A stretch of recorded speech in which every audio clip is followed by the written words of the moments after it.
हाँ। So hello friends, welcome back to the video. In this video, we will be discussing about how to find out the type of element and the number of element. दोनों चीजें अलग-अलग हैं, कैसे इसको find out करते हैं, तो इसका एक क्वेश्चन पूछा जाता है। तो उसके बारे में हम लोग देखते हैं। Type of element versus number of element. अब टाइप और नंबर ऑफ कैविटी को समझने के लिए first of all you should have a knowledge of heterozygous, homozygous and recessive dominant characters. समझते हैं टाइप ऑफ कैविटी। इसके लिए एक सिंपल सा फॉर्मूला है, इसको निकालने के लिए एक फॉर्मूला है, वो फॉर्मूला है 2 टू द पावर n। यहाँ पे n क्या है? n जो होता है वो आपका नंबर ऑफ हेटेरोजाइगोट, नंबर ऑफ हेटेरोजाइगोट, यानी कि आप हेटेरोजाइगोट का नंबर अगर आपको मालूम है तो वहां से आप ये बता सकते हैं कितने टाइप के एलिमेंट बनने वाले हैं।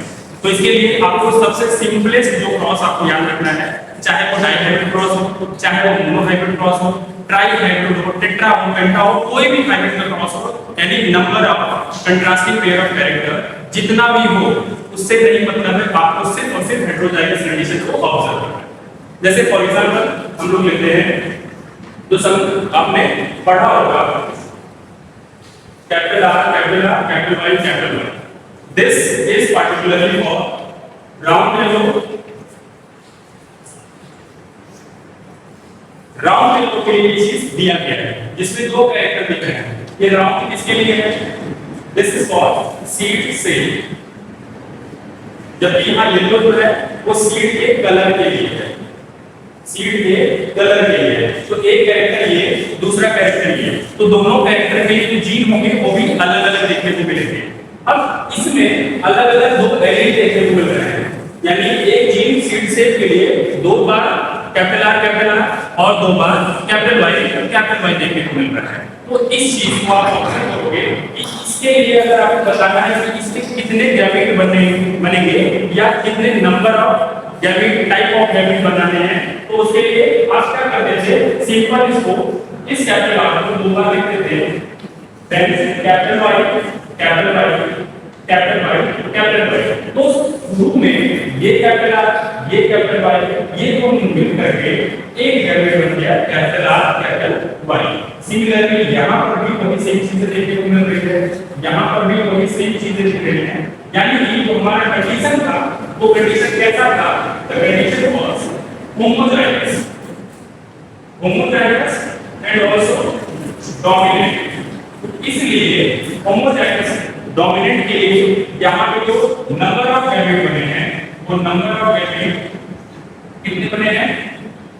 1 2 3 4। लेकिन अगर टाइप ऑफ गैमेट की बात करें, टाइप ऑफ गैमेट की बात करें तो गैमेट के टाइप क्या है? सब कैपिटल आर, कैपिटल वाई, यानी कि कितने बने हैं? एक टाइप ऑफ गैमेट बना हुआ है। तो दोनों सेम नहीं है, जो कि एक बहुत ज्यादा कंफ्यूजन होता है बच्चों में कि नंबर और टाइप दोनों सेम मान लेते हैं, जबकि ये ऐसा नहीं होता है। सारे केसेस में ऐसा नहीं देखने को मिलने वाला है। अब इसी चीज को फॉर्मूले में अगर हम करें तो यहाँ पे आपको देखने को मिल रहा है क्या इस कंडीशन में कोई हेटेरोजाइगस मिल रहा है, दिख रहा है? तो यहाँ पे आपको दोनों चीजें नहीं दिख रही है। होमोजाइगस कंडीशन है, यानी कि हेटेरोजाइगस क्या होगा? 0 होगा। n की वैल्यू यहाँ पे कितनी हो जाएगी? n की वैल्यू 0 हो जाएगी। तो अगर फॉर्मूले में हम करें 2 टू द पावर n तो क्या रखेंगे? 0, n की वैल्यू 0। तो यहाँ पे गैमेट का टाइप कितना होगा? 1 होगा, जो कि हम लोग यहाँ पे फाइंड आउट कर चुके हैं। तो ये तो रहा डाइहाइब्रिड क्रॉस का, जिसमें दो कैरेक्टर्स के पेयर्स लिए गए हैं। इसी तरह से आप बाकी का भी कर सकते हैं। तो ट्राइहाइब्रिड, टेट्राहाइब्रिड का एग्जांपल हम आपको करा करते हैं।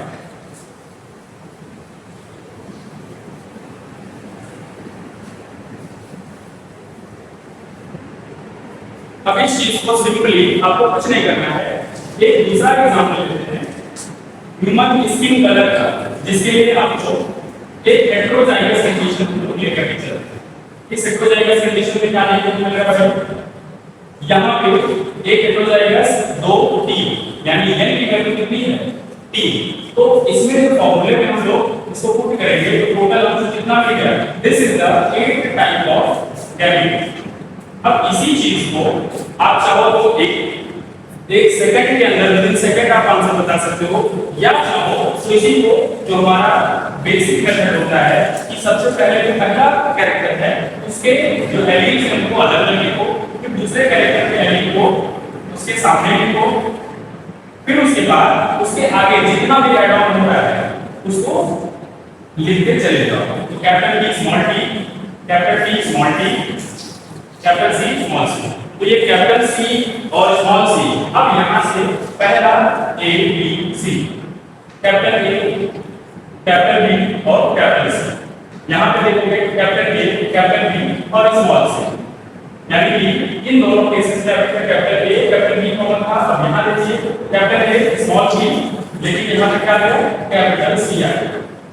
यहां पर देखेंगे capital A small b capital small c, capital A है, स्मॉल b है और स्मॉल c है। अब इसके लिए भी देखेंगे small a capital B capital C, small a capital B capital C, small a capital B small c, small a capital B small c। इसी तरह से यहां पे देखेंगे तो वही सेम चीजें देखने को मिलेंगी, स्मॉल a स्मॉल b और capital C, small a small b capital B, capital C क्योंकि ये जो है जैसे आया हुआ है इसको कैपिटल C लिखेंगे, वही वाला स्मॉल c। यहां पे आप देख पा रहे होंगे टोटल नंबर ऑफ एलिमेंट जो बने हैं 1 2 3 4 5 6 7 8। यहां जो नंबर ऑफ एलिमेंट है वो भी कितना है? 8 है। और टाइप ऑफ एलिमेंट भी अलग है। यहां देखेंगे पूरा का पूरा ये जो एलिमेंट है इसमें डोमिनेंट कैरेक्टर है, इसमें दो डोमिनेंट है, एक रिसेसिव है। इसमें पहला डोमिनेंट है, दूसरा रिसेसिव, फिर डोमिनेंट। इस तरह से इसे आप देखते चले जाओगे कि जो गैमेट की संख्या है वो भी 8 है और गैमेट की जो टाइप है वो भी 8 देखने को मिल रहे हैं।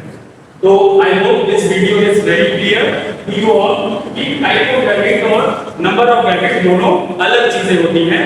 केस अलग हो सकते हैं कि उसमें दोनों के दोनों बराबर हो सकते हैं। जैसे ये केसेस जो लिए जाते हैं ये खास करके पॉलीजेनिक इनहेरिटेंस में इसको समझाने के लिए, पॉलीजेनिक इनहेरिटेंस को समझाने के लिए, जिसमें क्या होता है जीन की संख्या ज्यादा होती है एक कैरेक्टर को कोड करने के लिए। तो इसका जो सबसे बेस्ट एग्जांपल हम लोग देखते हैं वो ह्यूमन का स्किन कलर। मेंडल साहब ने जो कहा था, मेंडल ने क्या कहा था? मेंडल ने बस यही कहा कि या तो डोमिनेंट आएगा या तो रिसेसिव आएगा, यानी ना तो उसकी ब्लेंडिंग होगी, यानी इंटरमीडिएट कैरेक्टर बिल्कुल भी नहीं आएंगे। उसी चीज को बाद में देखा गया, उनका डेफिनेशन था कि पॉलीजेनिक इनहेरिटेंस नाम का एक ऐसा ट्रांसलेशन होगा, इनहेरिटेंस होगा जिससे हम इसको पढ़ पाएंगे